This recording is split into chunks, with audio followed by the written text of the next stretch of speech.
everyone, and welcome to the LDG Experience podcast. You can see our faces now. We're sorry. Today we are discussing the second part of Necromunda. So, yes. How are you, Pete? How are you, Tom?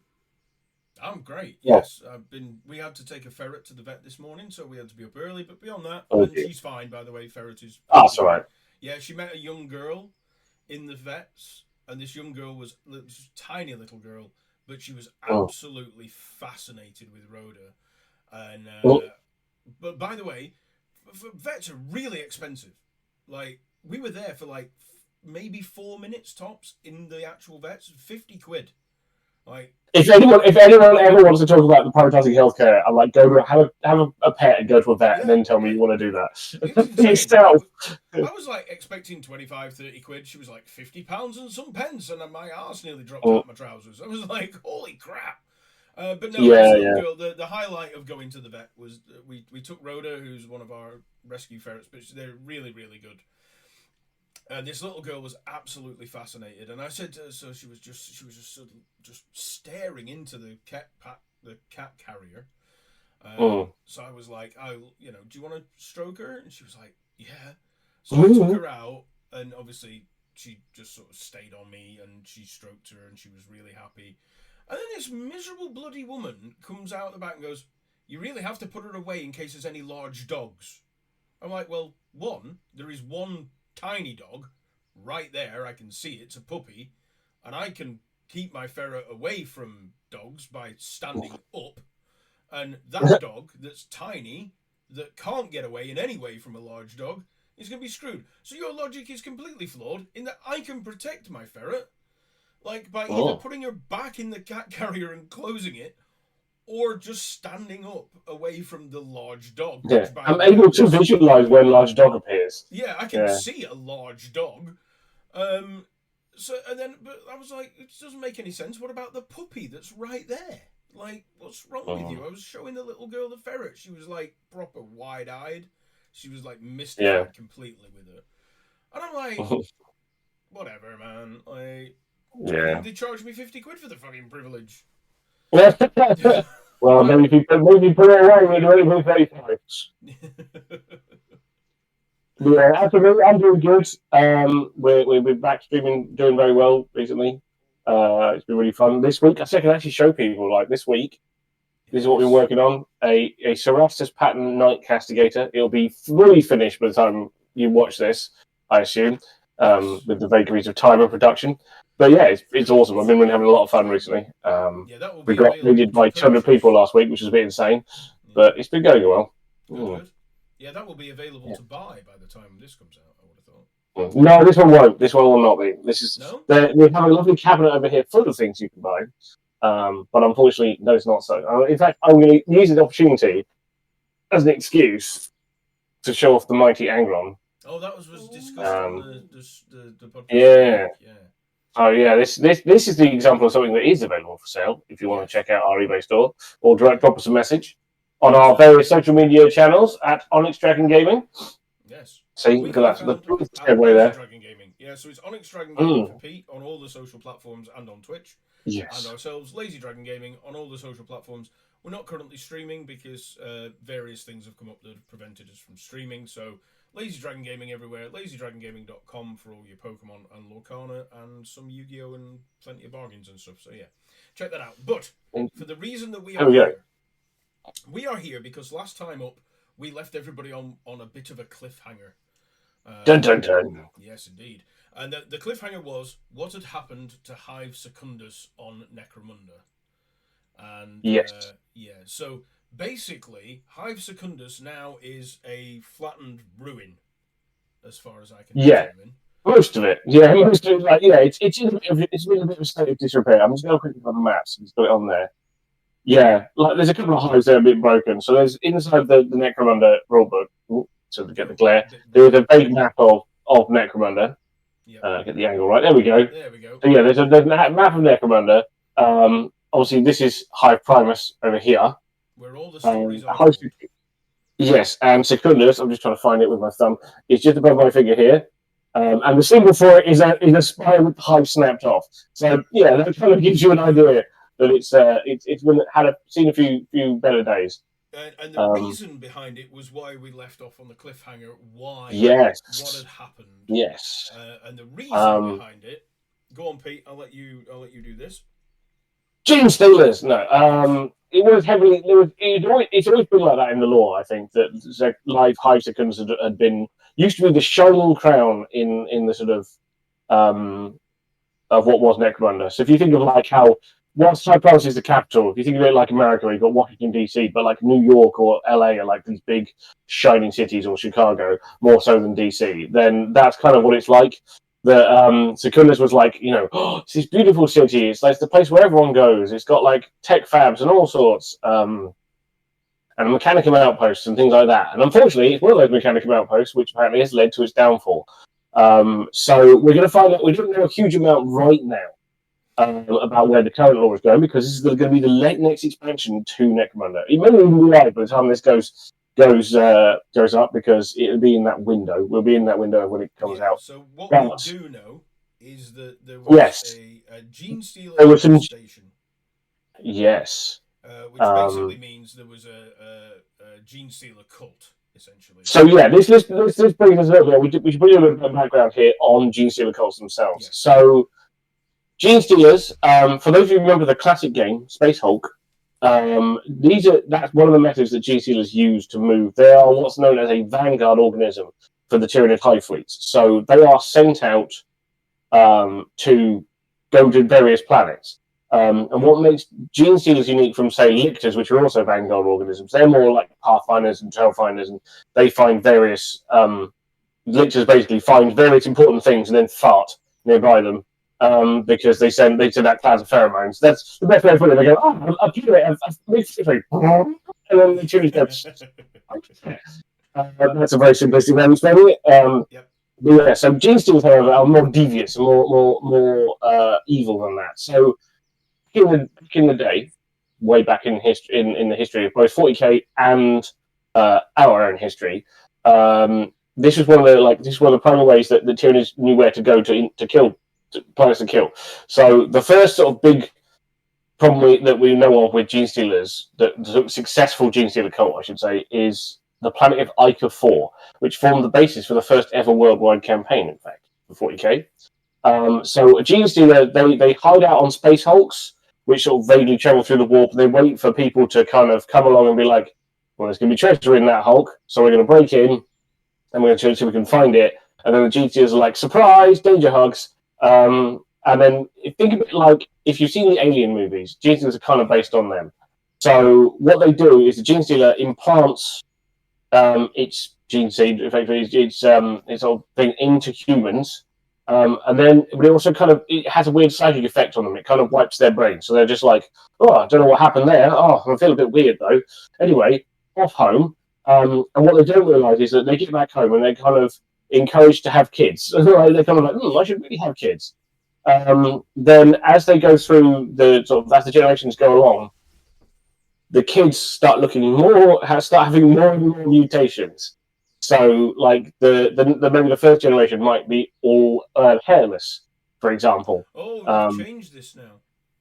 Yeah, why? Yeah. Do you remember? Yeah, so now they've updated Gene Stealer cults now. Mm. So it used to be that as it went along, they'd mutate more. Now it's the other way around. Generation that's what I'm saying.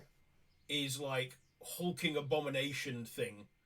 Then like round 2 is like abomination but slightly less, and then round 3 is the way I remember is that in those other ways. Like you start off as perfectly human and then you get more and more mutation as the generations go on. But some of them go down the aberration part where they end up all like with extra arms. So now because we get closer and closer to a generation that is pure Gene Stealer.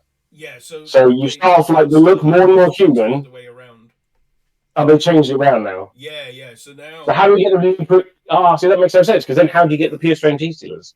Yeah, so no, that comes in generation the last generation. That's where you get the pure strain.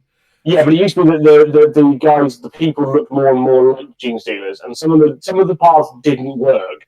which is where you end up with the aberrations, where you get sort of they look like very part Gene Stealer, like one extra arm. And I've been like listening to. Yeah, I've been out. I'll credit a Border Prince with this. There's a guy on YouTube called AB Prince, a Border Prince. He Generation 1 gene like things are the aberrations, and then you get them the next ones not so much, and then the next ones, and then by 4 you get like the really good like Sanctuses and your Biomakers and all this sort of stuff. Oh, it might have changed it because it used to be. Yeah, I'm thinking of the older one where they stuff. But the original, what happens to the original Gene Stealer usually is if they're on a space, they don't know. But sometimes the Jesus end up hitching rides on like on transport ships, or other cults have sent off like people to other planets. The original pre-Australian Gene Stealer that starts the cult. In the old days, they used to get really big and fat. So they would end up as like they're called the patriarchs. Yes. So back in the day, they were massive fat creatures that were all like sat on a big throne. Now they're the sort of more broodlord looking ones with a bit of extra shininess on the crest and things like that. To be more dangerous. The one thing we're missing from the Gene Stealer cults of modern days is the limousine. They used to have limousines. Yeah. They still technically do. Yeah, they have trucks and things, but they just don't have limousines, and it's sad. They don't make them. Technically, that bit of lore still happens. But the idea of the cult is eventually there's lots of sort of people having kids that are more and more gene stealery, and they're all slightly tied together by the hive, like a mini hive mind amongst the cult. And when the cult feels like it's of sufficient size, there'll be a big uprising. It's usually cloaked. The original thing is usually cloaked in the form of some other like palatable reason. So like we're fighting for workers' rights and things, and you're like, that sounds pretty cool. Let me come to the meetings. And then you go to the meetings, and then oh my god, yeah, you're really good. This is not a political commentary, and this is not trying to be like one of those people. This is exactly what unions do. They insert you a gene stealer. But they use any kind of political reason. It might be like they're trying to take our guns to go to the other side. And they cause a mass uprising. And the point of this is to sow chaos, but it's also to make the cult bigger, because the final plan, the whole idea behind the Gene Stealer cult is there is enough people, members of the cult, connected to the patriarch that they can effectively send a psychic signal out that says food is here. This is what happened on Ica 4. The Gene Stealer cult wasn't detected in time. It had its uprising. The patriarch got enough power together, and whoosh, big psychic signal, turned Hive Fleet, splat, Imperium, boom, massive war. So, that's kind of the basics of sort of the cycle of Gene Stealer cults. So Gene Stealer cults are like notorious for being pretty much all across the galaxy, and the Death Watch and the Ordo Malleus? Zeus. Ordo Xenos are like their main thing at the moment is rooting them out because they are very dangerous. They're very insidious. A few very notable ones. The Paul Princes. Oh, go on. See, there's one very famous example from Games Workshop history that had a very big impact on lore. Which is an unsuccessful Gene Stealer cult, but it's also known. It's one of the oldest stories written down. Like I don't know if it's a short. I can't remember if it's a short story. I think it's a short story, way before Black Library was even a thing. That some people may know of, called "The Tale of Two Heads Talking," which is a very important moment in the history of the Dark Angels Space Marine chapter. So, basically, the Dark Angels, as they are currently, are a fleet-based chapter because they got the rock, and that's what's left of their homeworld, and they go around the galaxy recruiting from various places. One of these places had a very, was kind of a Plains Indians, kind of Native American style planet, okay? And a Dark Angels Terminator squad and their attached librarian, who are all originally, or at least most of them were originally from this planet, went back as part of their recruitment cycle. They were sent back to kind of see what was going on and to look at some round of recruits and things like that. They all have Dark Angel names. but the sergeant stroke captain of the Deathwing squad is known as Cloud Runner. That was his original name when he lived on that planet.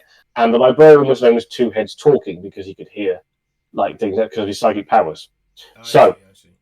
Anyway, they get back to the planet and they're like, where is everybody? Because they should be sort of roaming the plains doing, hunting things and doing sort of primitive world things. And they're like, this is weird. This is not what's going on. And they see their cities and stuff and they're like, that's not right. That shouldn't be what they were doing. And Two Heads Talking basically goes on a sort of psychic vision sort of quest thing. And he goes into one of the cities and he's like, this is very odd. Everyone's sort of working and doing things. And he ends up going down further and further. And he realizes, oh, shit, there's a gene stealer cult that's taking over. That's what's organising everybody, and this is what's bringing everyone together. And he sees the massive patriarch as they were back then, big fat dude on the throne, like, and he's like, oh, crap.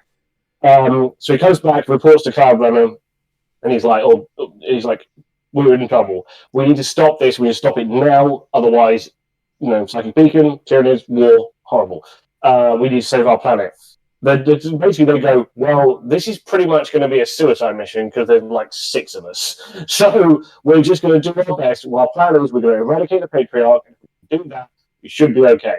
So because they're all like, okay, this is our home world, we're gonna do the thing. They go like they sort of remember the old rites of their home world, and one of the old rites was that people who were going into battle that knew they were going to die would cover their face with like a white ash to show that they were dead, right? They were already dead. They didn't care. They were already dead. So they do this. They mark their armor ritually. They cover it, make it white. So it was black at this point because they were still using the Dark Age of Terminators were using the original Legion color for their Terminator armor. So they cover it in this white ash, this sort of bone white ash, to the symbol to say, we are dead men. We don't care. We're going to kick your ass anyway. And then they attack the sort of town city thing. They fight their way to the Patriarch, and I believe, it's been a long time since I've read this story, but I believe the Two Heads Talking and the Patriarch have this massive, awesome psychic battle, which sadly results in the death of both of them. And then the surviving Terminators, I think it's a couple of them, surviving Terminators basically managed to cull the rest of the squad, but they're stuck on the world until more reinforcements come by.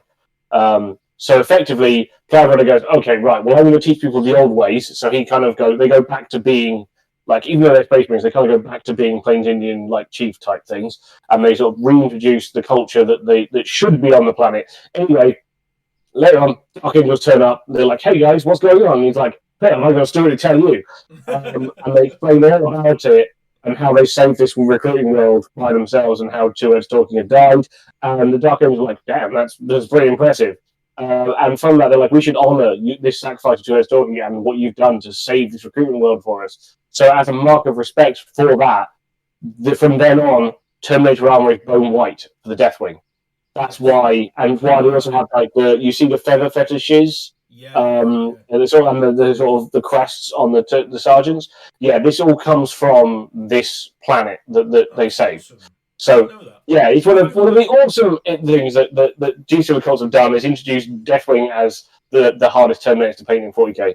Yes, because bone white is obnoxious to paint. Yeah, I would have been much happier if they stayed black. If I'm brutally honest, that I can paint. Making my colour.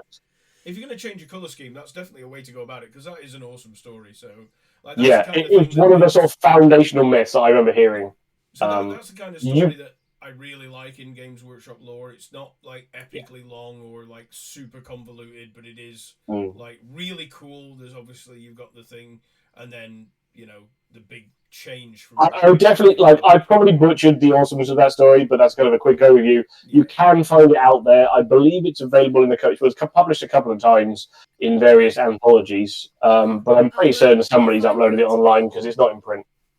I'll find where it's available and stick it in the description. Yeah, there'll be. There we go. Because it's definitely the Tale of Two Heads Talking is definitely worth reading. It's one of the classic Cheeto. I want it's from the time of when the first heresy, the first writing down of the Horus Heresy story was from. So it has that again. It has that kind of slight myth type storytelling to it, rather than it being just the more in-depth sort of novels we have now with people talking to each other and like, you know, exploring what the concept of what it means to be a Space Marine. It's like, no, we do the thing. It's a myth. So it doesn't have time for character development. It just has time for the importance of the story.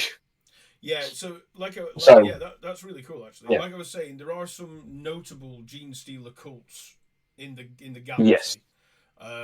Yes. The one that I remember the most is the Pauper Princes. They are one of the most widespread. They've actually got the claws into several planets throughout the galaxy and several systems throughout the galaxy. And the way that the Ordo Xenos has actually started to recognize Gene Stealer cult infestation is by, before they rise up and sort of go, aha, lots of gribblies. Everybody else is really quiet and very good at their job. Wait a minute, Punch's going to the room. Yeah. So when the productivity goes up for no apparent reason, Yeah. and it's because they don't want to draw attention to the fact that they're a gene. They overcompensate. Yeah. And they go the other way. And then like you've got like masses of people. So what the cults do is they tend to start off with the low ranking and the unnamed, basically the general. The great unwashed. Yeah, the great masses, and then they sort of progress up all the way to the top. Yeah, they sort of infiltrate the stratas of And then they'll try. There again. Quick aside: the first of the Caiaphas Cain novels, a great series of Black Library novels. This is one of the first stories deals with a Gene Stealer cult, buried and hidden. It's a bit of a but it's been out for years and years. He's sent to a world that's on the border of the Tau space, because the Tau kind of like, hey guys, wouldn't it be cool if you were part of the Empire? And some of the locals are like, yeah, it totally would be. We're going to shove our heads and go scout blocks and think about the great good all the time. And the Imperium's like, no, this isn't happening. So they send some troops down there to be like, okay, we're going to basically say, no, this is us making a statement. And there's kind of a bit of negotiation between them and the Tau. And the Tau master gets assassinated. It turned out later he's assassinated by the planetary governor, who assassinated him with a sneaky third arm, holding a pistol. So he was like holding a wine glass and a plate of food, and everyone's like, well, it can't be him. And it's like, well, anyone else was like, oh, sneaky third Gene Stealer arm. Because what happened was there was a Gene Stealer cult that infiltrated the whole society, like you said. They made it all the way up to the planetary governor. They were kind of trying to cause a war between the two to distract from the fact that they were there. Yeah. So, classic. And obviously, Caiaphas Cain. Yeah. Yes, and Caiaphas Cain, he roots it all out, heroically, although not in his mind. He's just trying to survive. But yeah, that's also his first meeting with Inquisitor Amberley Vale, who's the Ordo Xenos Inquisitor that he has relations with on and off. Yeah, he basically they sort of it's one of the sort of core tenets of the series is that in the lore, the stories that you're reading are Cain's diaries. Yes. That she has. Basically, she's got them all after his death, and she's like basically cutting because they're all in weird order. So she's like, okay, this is an extract, and I'm going to publish it for other Inquisitors to read, so that you can see what was behind the hero of the great hero of the Imperium, and also some important events that happened throughout this period. And obviously, people reading them like these are hilarious. So she's like, I'm gratified for the like. There's always like the best part of the story is that you have her notes. So she fills in the blanks because she's like, Cain only ever gives a crap about what's happening to him and not what's going on in the wider conflict that he's involved in. So she's usually like in between chapters, she's like, let me just take a minute to give you an idea of what's going on in the whole war before we go back to what Cain was worried about. So again, another great book recommendation is the Caiaphas Cain series by Sandy Mitchell. Read the Caiaphas Cain series. I haven't read them. I do know so about good. it, and I know they do sound they're like brilliant. They sound like they're a lot of fun. I do need to read them. They have some great, there's I think one of my favourite moments is he's up against like a chaos cult type thing, and there's like a berserker, and he's like, he comes charging at like Cain, and he's like, blood for the blood god, and like Caiaphas Cain, I don't know the exact reference, but he's like along the lines of, and then decapitates him. He's like, okay, no. Because the thing that's most frustrating about Cain is that like he sees this ridiculous hero of the Imperium, And the sort of layer down from that is that no, he's just trying to, like, he's a coward who's desperately trying to avoid being like in danger and keeping himself alive. But the layer under that is he ends up doing obviously massively heroic things, and he's also an incredibly competent fighter.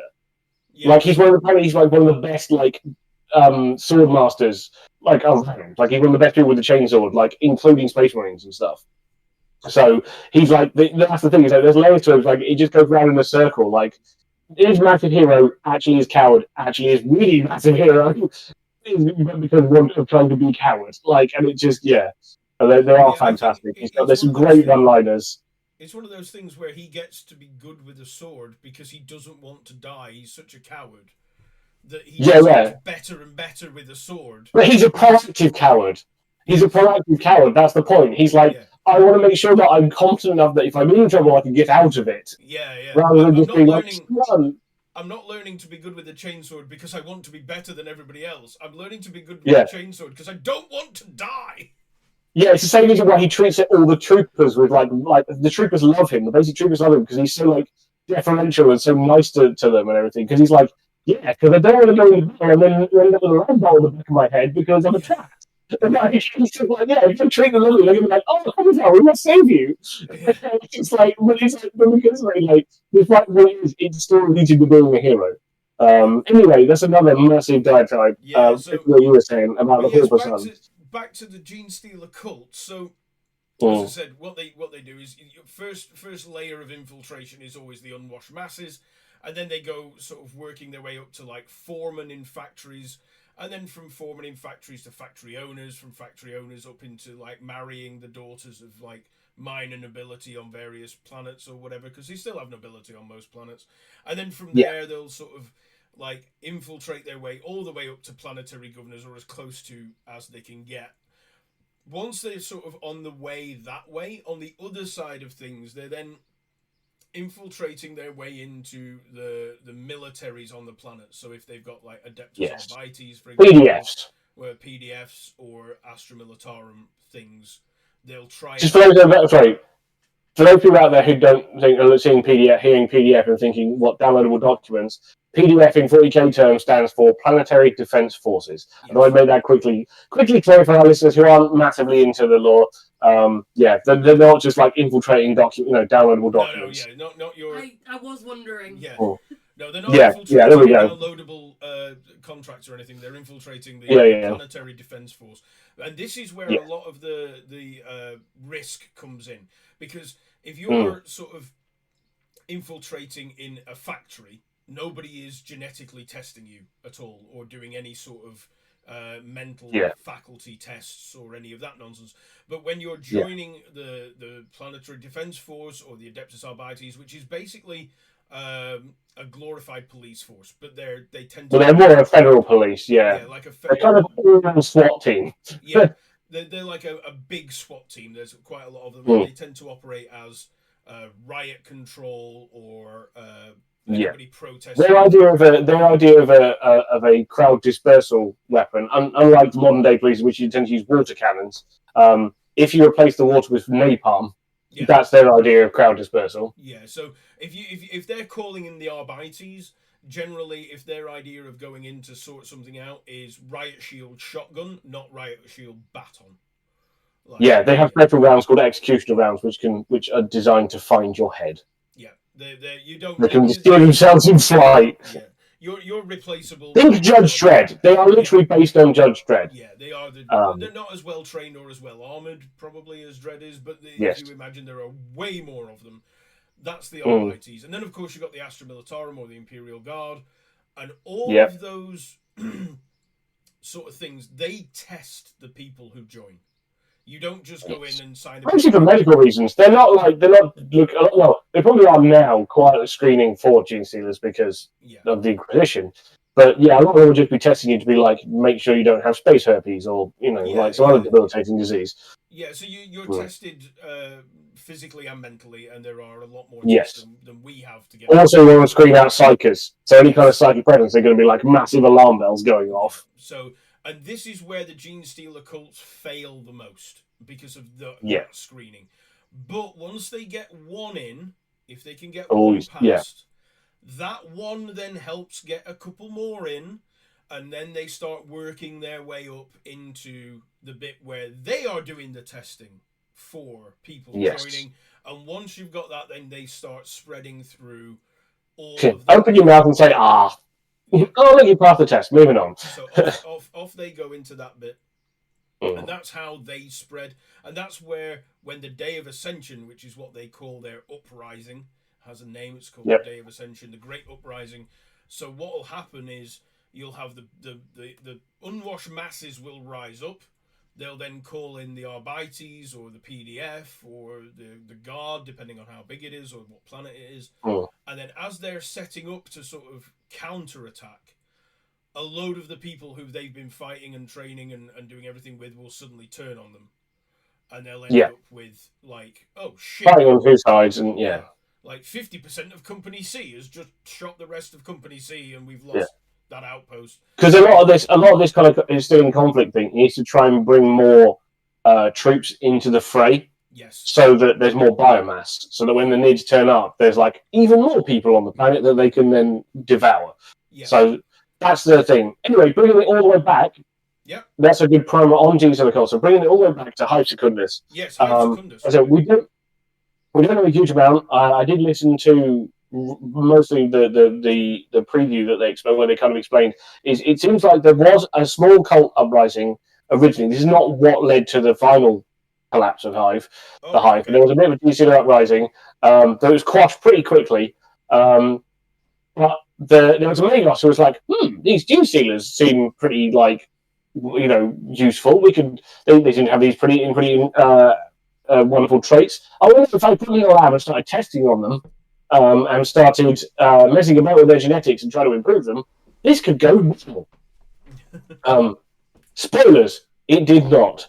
And this is what apparently led to the fall of Hive Secundus. I don't think they've been explicit in it, because I think that's what we're going to find out through the storyline that they're going to be putting out. But yeah, it seems like Amelios basically messed about with some Gene Stealer samples, which is why, if you've seen the models for this new Hive Secundus box set, Gene Stealers are creepy to begin with, right? But the weird abominations that they've made for this new set they take creepiness to a whole new level. They are. They're very, very disturbing. And they're still trying to. It seems like they're still trying to operate under their old programming.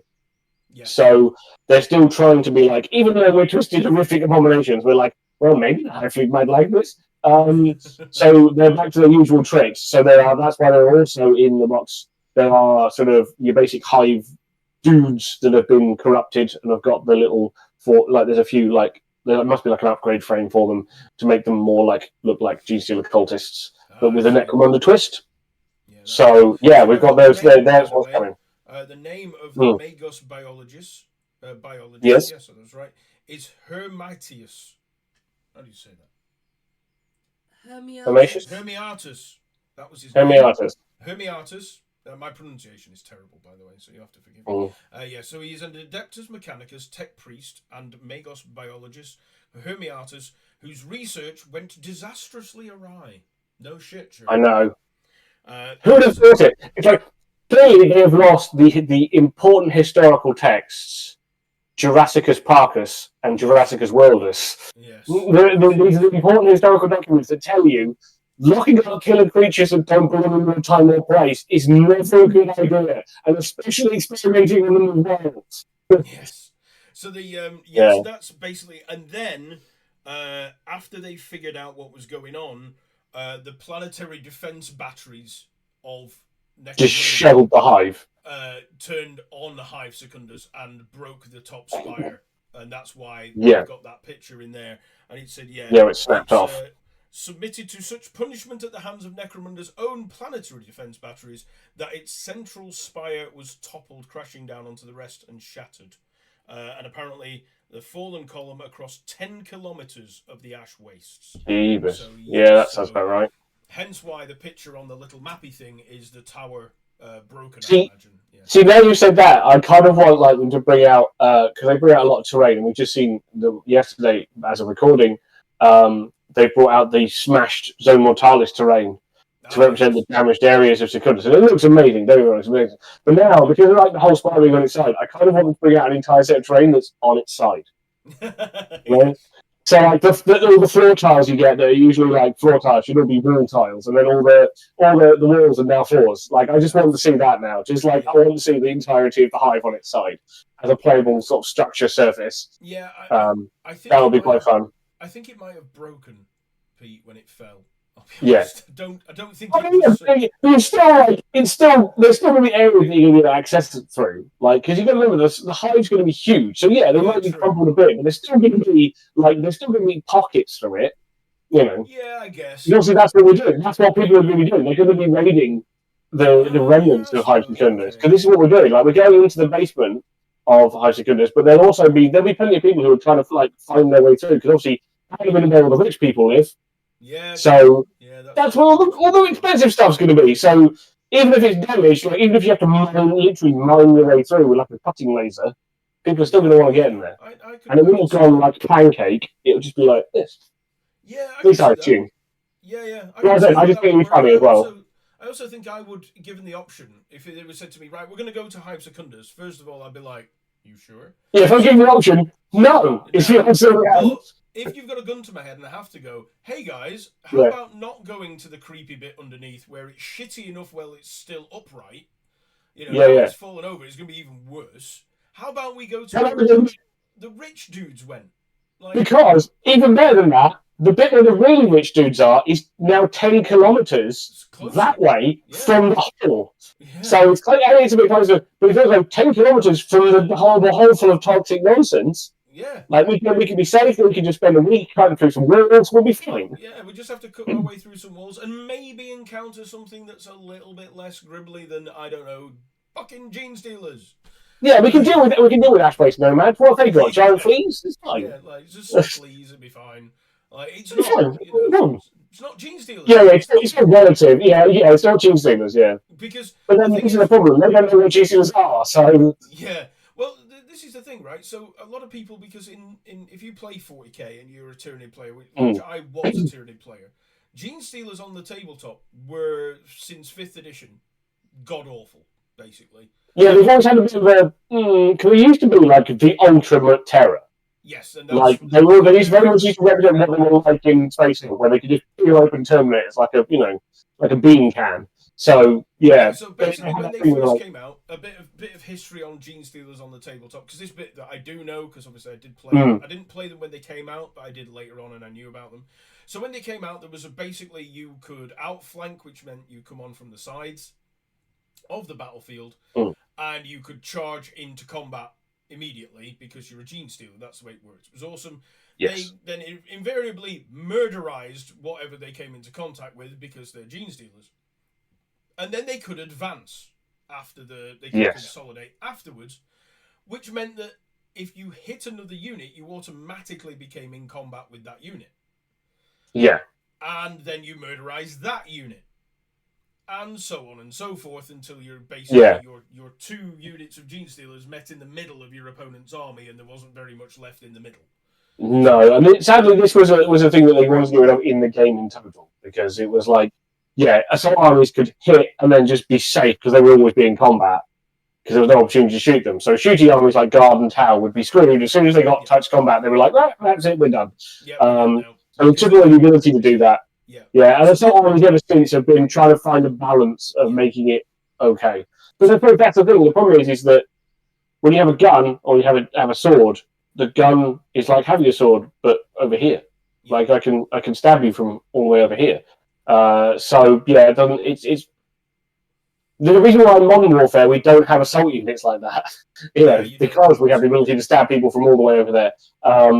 So yeah, but in a tabletop game, trying to find those balance between those two is kind of hard. It is really hard, and ever since they... It's sad for those sort of assault armies like Gene Stealers. Yeah, so they ever since that horrific nonsense, they haven't been particularly good.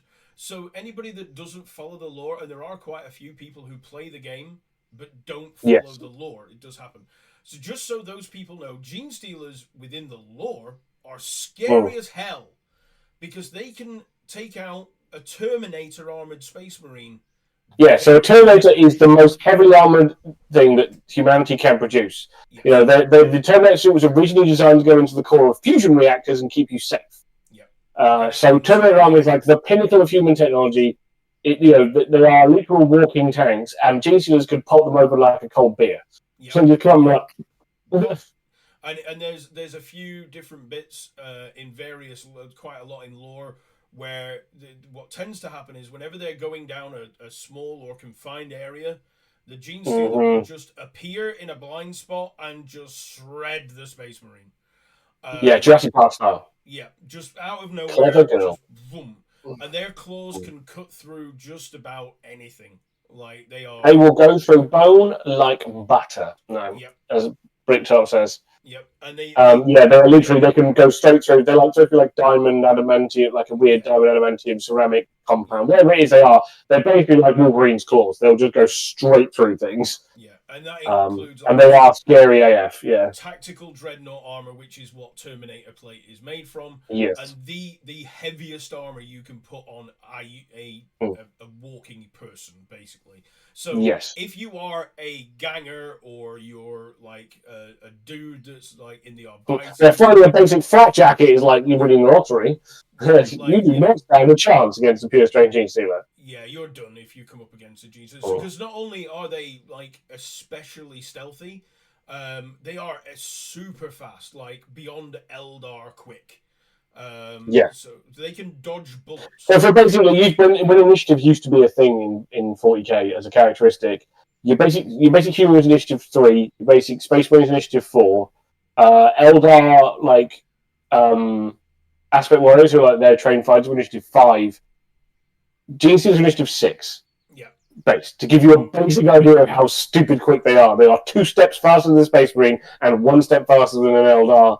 A trained Eldar warrior. Yeah, so that gives you an idea of how absolutely laser quick they are. Yeah, so they can outmatch pretty much everything in the galaxy for speed, agility, stealth. Yeah, 1-on-1, they will pretty much mess up almost anything. Yeah, they are, and then you get the step up from them, which is in our case, what we're talking about is a patriarch. But in which are similar to broodlords. Broodlords, which are basically the super Gene Stealer, essentially. Like they're the ones who tend to lead and coordinate other Gene Stealers, and where the patriarchs used to be this big fat sort of toad-like thing that was sat on a throne.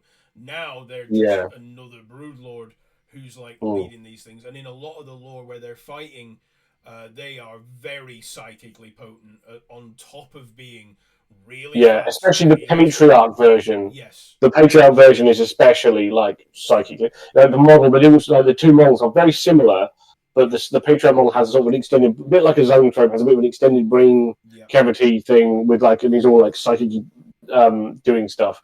So they can do like massive psychic blasts at you, as well as being able to like tear you open with claws the size of a small child. Yeah, so although it doesn't come up in the Devastation of Baal, they do exist. There is a lictor in that one, so that's the obligatory Devastation of Baal reference. But today is the Great Works is a better example of Gene Stealer Patriarch. They're on Sotha, which is the home planet of the Sides of the Emperor. The Emperor, and they suffered at the hands of a Gene Stealer cult infestation that they didn't know was there. Yeah, for generations. These are Space Marines. And it wasn't the Space Marines that got infiltrated, although the Gene Stealers were working on it. But it was, their serfs and all their sort of people that maintain the chapter fortress and all the people that live on the planet. Yeah, they didn't realise that for generations that they had been infiltrating those groups, and they almost it really helped with the collapse of Sotha, but B, they nearly managed to get away on the sort of surviving side of the ships as well. And this did not go down with the surviving sides of the Emperor. And without doing too many spoilers, the novel is does a really good job of like showing off how awesome broodlords and patriarchs are. But there is a really cool scene towards the end, which involves the chapter master. I won't give away exactly what happens, but if you do get the chance to read it, not only is the Great Works do a really good job of fixing a lot of the Belasarius Cawl, from Cadia, the fall of Cadia with Belasarius Cawl, so it fixes a lot of that. It adds in a little bit more about him, but it also does a really good job of explaining just how insidious a Genestealer cult is. And towards the end of the novel, the chapter master of the Sides of the Emperor, the current one, the very last one they have, that's an original space marine, firstborn space marine. He goes with his squad against a patriarch, and that fight scene is phenomenal. It's really, really good. So if you do get a chance to have a look at that, and it will sort of tell you just how sort of devastating a Genestealer cult can be to have on any Imperial planet, including a Space Marine home planet, not a recruiting planet, a home planet. Once they get in, it's like super hard to get them out of the way. So yeah, that's Genestealer cults basically. They are awesome addition. One of the things that always did annoy me though was that they are not an ally to the Tyranids. You can't just ally them in. They are a separate force. You can have them on the back. Well, yeah, because normally at that point, the Genestealer cults are not so much an ally as the initial source of biomass. Yes. Because they're all like, whee! into the dissolving bits straight away. A lot of the cults, what they don't know, the general cultists at large, what they don't know is what they're rising up against and for, and all the rest of it is basically just to become biomass for the Hive fleet. Like that's why it can have more and more children as well, because it's more and more biomass. Eventually, it's all concentrated biomass, and it's more importantly, it's biomass that will happily line up and go towards the digestion pool when the sort of order is given. There have been accounts of very few, but sort of a little unrest when the Hive fleet arrives, but nobody has yet overcome the sort of the hive mind and the ability to the psychic brainwashing. It's like, well, we don't really think that's such a good idea anymore, that we want to go, oh, never mind, we'll walk into the pool, it's all good. Also it's kind of too late right now. That sort of thing hasn't been put up yet, but it's something that could be interesting later on. It can be a place to explore, the patriarch that maybe has enough control that it's maybe got a little bit of independence enough to be like, I kind of like being in charge here. I think I might kind of like to stay where I am and not get eaten. I'm going to be off. Thank you very much.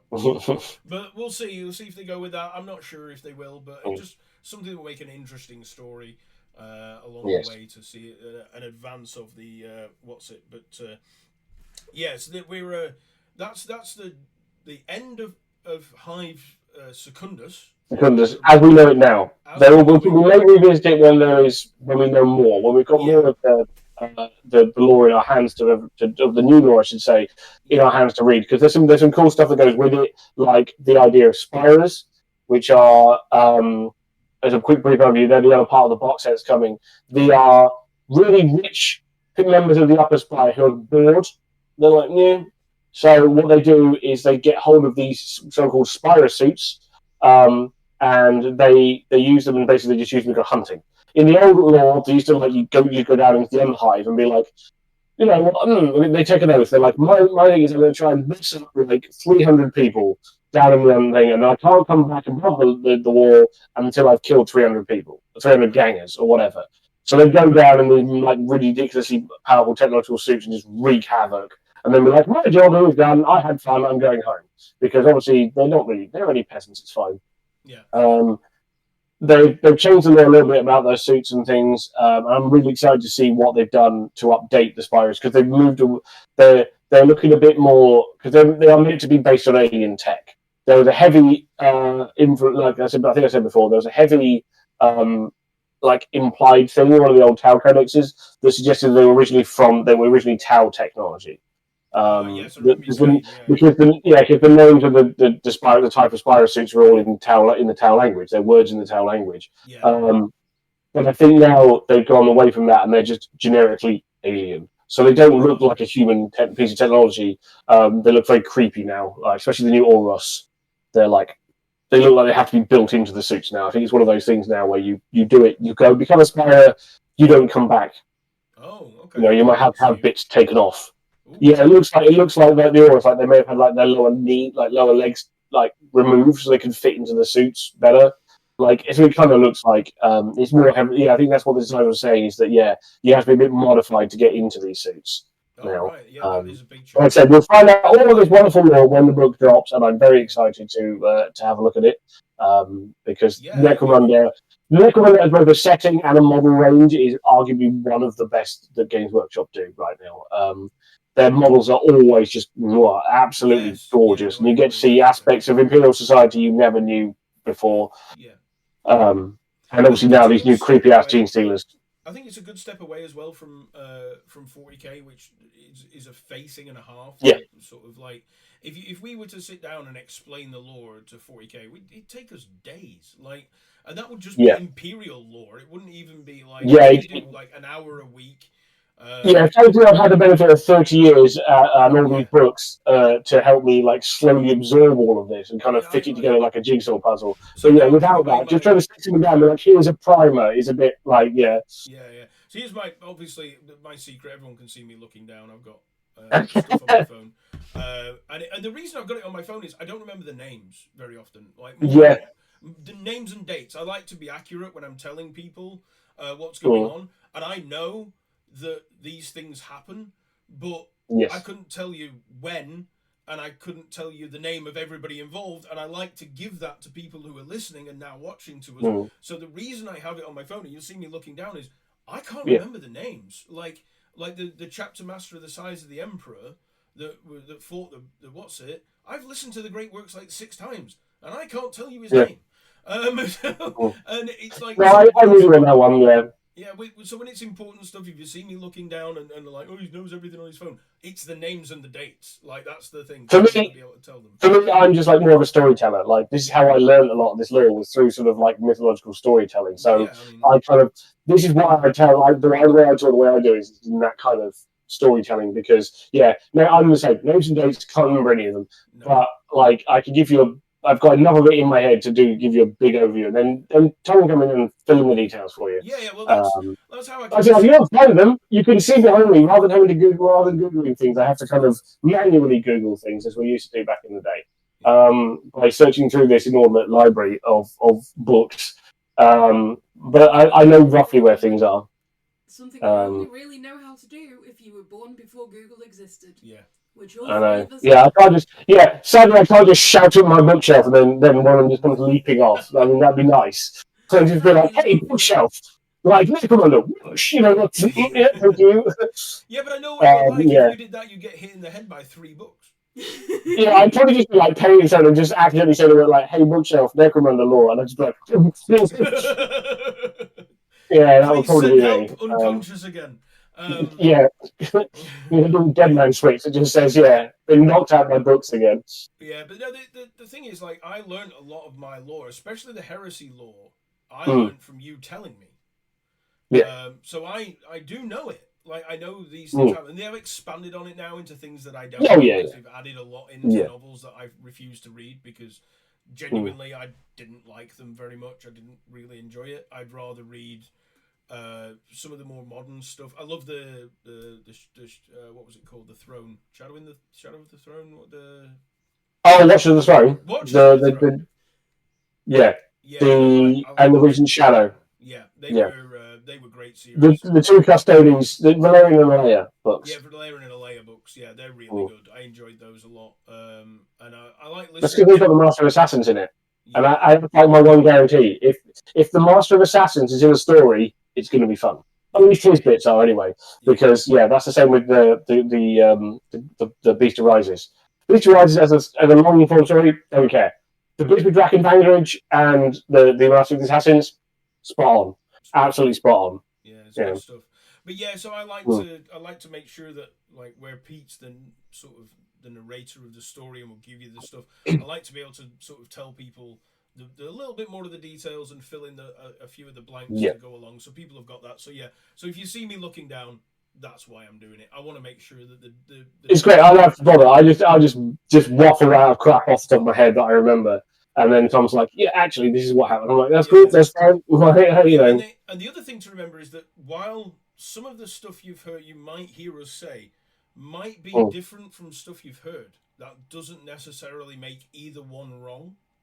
Because it's possible that both and neither are correct. And I know that sounds very Alpha Legion, and I do apologise for that because I don't like it either. But in the Warhammer 40k lore, a lot of what you know is based off who is telling you the story. Yes. And their perspective of that story, which can be, as with all perspectives, ever so slightly off. And then when you read a different story, you get a different version of a similar tale. And it's like, well, which one is right? And you're like, well, both and neither, like, technically. As one of my favorite quotes from one of my favorite sci-fi series from Ambassador Kosh of the Voron Empire from Babylon 5, understanding is a three-edged sword. Their side, your side, and the truth. Yes. And that very much applies to 40k lore. Yeah, definitely. And you've also got the old lore, which you know very well. And you've got some I'm very much... which is, when we say new, within the last 15 years. Anything after doing 2000 nearly, Yeah, so, and some of that has changed as well. So it's very similar. Or it could be wildly different. They've changed some for the better. Well, the 13th Black Crusade is a very good example. In my day, the 13th Black Crusade was a fear. Yep. They built the prison planet with the Planet Killer, which was one of the planets in the KD system was a prison world. St. John's Hope or something's Hope. They built that with the Planet Killer, and that's as bad as it went for the Chaos Forces. For the Imperial Forces, and then everyone got their teeth kicked in. Everyone else ended up merging with the Blackstone Fortress, and that was pretty much it. That was like the only consequences. Obviously, they unlearned that and then redid it, and then that's when we brought up Cadia and we got the Great Rift and all that nonsense happened. Yeah, and they have since then unwound some of that again and changed bits of what they've changed before, because especially with Cawl and Gulliman and a lot of the stuff that happens around that time, that has changed. They've unpicked it in kind of, I would say, what they've done is they've kind of gone back a bit and then kind of filled in. Yes.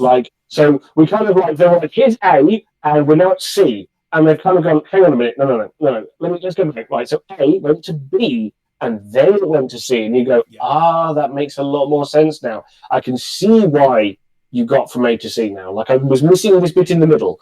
But now you've kind of helped explain it. Yeah. So they've done that a couple of times in recent history with some things that sort of people went, hang on a minute, that doesn't work. And they went, no, you see, what you missed was this section. Now it works. They're like, now it works. That's pretty my hypothesis, that if you understand the lore well enough, you can always get from A to B within the setting of the lore. If you know it deep enough, if you know the depth of it well enough, and you're willing to put the time in, you can happily weave those threads together, and just be like, this is a lore acceptable reason, and you can't argue with me because I can cite precedent and I can give you all of these like this. Because at the end of the day, people are going to get. It's a huge setting over decades and decades now, and there's a lot of people like me who are really obsessed with the lore and really like it in a certain state, and when they change things, it can be a bit like, oh man, I didn't need to know that so much. I wish I didn't like knowing that. It's like the 2nd and 11th Legions, right? For the Heresy. I hope we never find out about them, because they're much better as a mystery. And it was always the same with the Dark Angels, is with the line being missing, that made Luther and Cypher's characters so interesting, because they were all tied into the possible return of the Lion and whose side are they on, etc. Now we have the Lion. Those questions are now need to kind of be answered, but I also kind of don't want them answered, because they're now in a kind of box where I don't want to know the outcome, because the mystery was always the better story, I think. Because sometimes you have to change people's motives and things you've established over a long time. Because Luther's a good example. We've had Luther, who for years and years has been saying was trapped under the rock and used as an oracle by the Master of the Dark Angels. And he was like, I don't need your forgiveness. I'm never going to accept your forgiveness because the Lion will forgive me and he's coming back soon, TM. And it was always like, ooh. And then they had him break out and disappear off. And I'm like, hang on, so is he a good guy now? Is he genuinely seeking redemption? Because the stories and stuff he told of us so far, so that he was really earnest in this, in that he really understood that he'd fucked up. And now he's supposedly off there creating a massive, we left at the beginning of 8th edition, we had there's a massive amount of fallen gathering together under somebody, and only Azrael knows who that might be. And it's kind of like, we're going to put a pin in that, we've never come back to that. And now the Lions come back, and it's like, we've got this over here and this over here, and I'm like, I don't, like, you kind of need to tell me now how that works, but at the same time, I really don't want to know, because I really don't want to mess it up. And I think that's the thing, is sometimes when it comes with these sort of lore things is, sometimes we don't need to go as deep as we sometimes do on things and expound it. It's better when how you say, when it has that mythological quality to it. Yeah. I feel like there's a lot more work around. Like, it's cool, you can tell the story, it's great, and you can be inspired by it, or you can whatever. But yeah, it's nice when it's a bit vague and you can kind of fill in the gaps to your own satisfaction. Yeah, one of the things when everything's codified, it's a bit One of the things I really like about 40k lore is if you and I wanted to sit down and write a story, and we could sit down and write a story on a planet in a solar system, and it could have its own like chaos incursion, it could have Genestealer cult, it could have Eldar Reavers, everything. Eldar Reavers, Dark Eldar, whatever we wanted. We could do that whole story, and you could do it in the form of like the Hunger Games, Lord of the Rings, all of these things. Yeah. Wouldn't matter. You could write the whole novel. It could go out. It could do whatever it wanted, and it would never affect the 40k lore in the slightest. Yeah. Because it's too small, basically. Because the things that affect... As long as you don't involve anyone that's like notable. Yeah. So we don't have the Royal Angel turn up with Dante. You just have some other random Space Marine chapter that happens to be the one nearby. One we know nothing about. Yeah, just one that is very minimal. If you want to use one that's already make your own one. Like, who knows? Like, this is pretty much how Dan Amner started his writing career. Like, before it was the World's Crusade is supposedly like it's kind of a semi-notable event where like he's written all of this stuff that's set in this particular area of the Sabbat worlds, where you've got the Gorns, the Ghosts, the Talon First and Only. You've got the Iron Snakes chapter of Space Marines. You've got all of these things going on. And like it's this massive conflict that spans like tens, hundreds of planets and all that sort of stuff. But again, it's still this kind of backwater of the Imperium that doesn't. Nothing is affected outside of the like for them. People like Gorn, people like Brewmaster Slado, Chapter Isidon of the Iron Snakes. These are all very important people. But to somebody like 4 sectors over, they're like, who? I've never heard of them. No, like they might have heard him through the writing, but that's it. Like that's the whole point, and I think that's great about the setting of 40k. Is you can have these things that involve these massively iconic parts of the lore that just happen in like a tiny backwater. Yeah, that no one's ever heard of. Yeah, it's like the only reason that most people probably heard of Sotha was because he got attacked by a Hive fleet. Like, exactly. He got attacked by a Hive fleet Leviathan. That was it. Like before. Behemoth. What? It was the first one, Behemoth. Was it Behemoth? All right, okay. Because that was Sotha was one of the first worlds that falls because it's one of the cool heresy retcons where they talk about Sotha's the reason the Tyranids know about the galaxy. Oh, of course, yeah, it's to do with because they have that massive psychic flare. Yes. For the lighthouse on Sotha, and then that's what the Nids kind of in the intergalactic depths kind of go and then start working their way, and it takes them 10,000 years to get there. Of course, because that's where they come through. Yeah, that's where they come through because the Sires were one of the first casualties of the Tyranids. Yeah, so it's on their way to Macragge, right? Macragge, yeah. Where they finally get stopped by the Ultramarines at the Polar Fortress. Yes. Which is such a great story. Yeah. Yes. Yeah, which we'll probably come back to when we do more Tyranids and stuff. Oh yeah, to be fair, I love the story of the Battle for Macragge, like the full story. Cold Steel Ridge with Malleus Calgar is awesome. Obviously, the Polar Defense Fortress with the loss of the entire First Company of Ultramarines is such a cool story. It's one of the projects I've been desperate to do as a modelling project, is to do Captain Invictus and his like last survivors on the Polar Fortress as a small army. To do as a sort of modelling project, especially now we've got the new Terminator models. I'm really excited to. At some point, I'll bite the bullet and do that for myself. But it'll be unfortunately, I've got too many things to do at the moment. Yes. But yeah, so the Battle of Macragge is awesome. Yeah, I think we're good. I think we've covered everything we wanted to cover. I hope everybody likes this format. Which of course will be available on the YouTubes. Now you can see us all, along with the Lore Quest podcast, which we do with our good friend Harry, which is to do with Lorcana, oddly. But until next time, if you're watching us on YouTube, is this going up on other podcasty places, or are we just YouTube now? We are moving over to just being YouTube for the time being because Spotify doesn't like it when your video and audio are different lengths. Okay.